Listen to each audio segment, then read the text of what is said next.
ஆந்திராவிலிருந்து ரயில் மூலம் கஞ்சாவை கடத்தி வந்து கடலூரில் விற்பனை செய்து வந்த கும்பலை போலீசார் கைது செய்தனர்.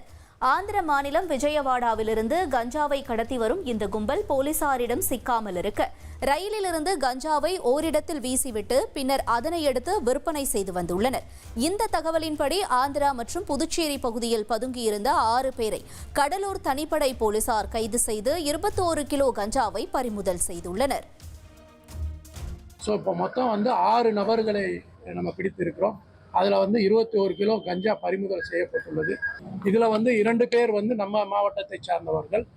இவங்க இந்த கஞ்சாவை ரயில் மூலமாக கொண்டு இங்கே இருக்கக்கூடிய நம்ம கடலூர் மற்றும் பண்ருட்டி, நெய்வேலி, குள்ளஞ்சாவடி பகுதியில் விற்பனை, அதாவது சில கீழே இருக்கக்கூடிய சப்டீலரை வைத்து விற்பனை செய்வதாக தெரிய வருகிறது. கஞ்சாவை தடுக்கும் நடவடிக்கை மிக தீவிரமாக கடலூர் மாவட்டத்தில் செயல்பட்டு வருகிறது.